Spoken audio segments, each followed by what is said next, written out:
معنوں سے پڑھ لیں.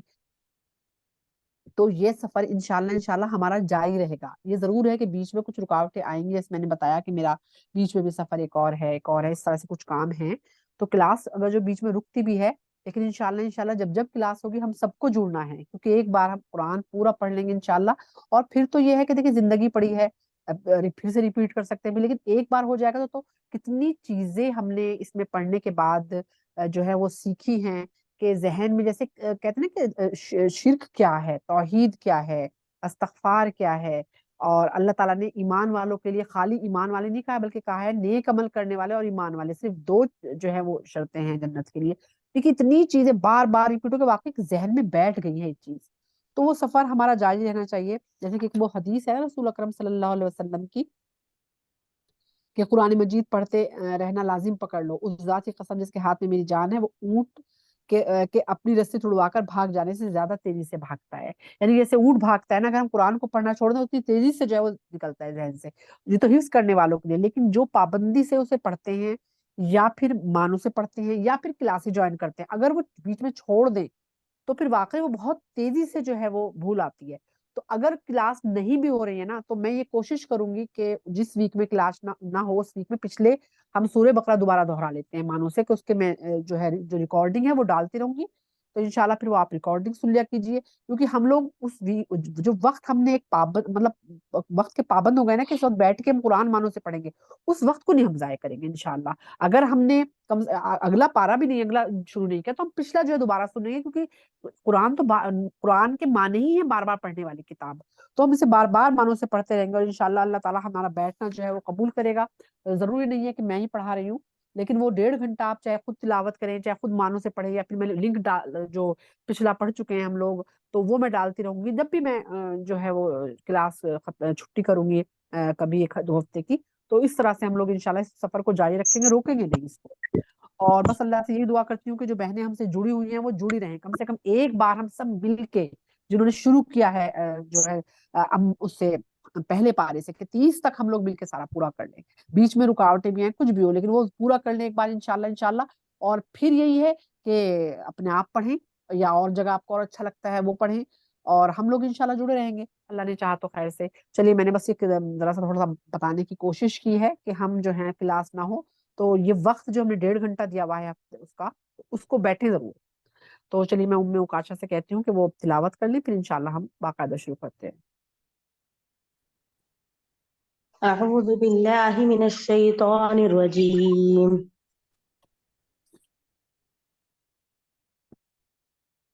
بسم الله الرحمن الرحيم. سورة المؤمنون آية نمبر 51. إنا لننصر رسلنا والذين آمنوا في الحياة الدنيا ويوم يقوم الأشهاد يوم لا ينفع الظالمين معذرتهم ولهم اللعنة ولهم سوء الدار. ولقد آتينا موسى الهدى وأورثنا بني إسرائيل الكتاب هدى وذكرى لأولي الألباب. فاصبر إن وعد الله حق واستغفر لذنبك وسبح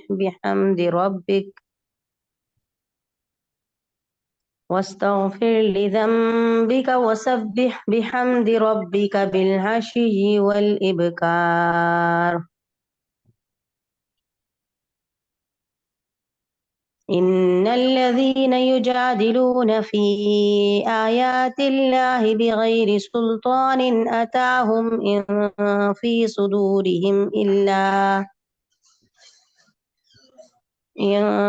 صدورهم إلا كبر ما هم ببالغيه فاستعذ بالله إنه هو السميع البصير.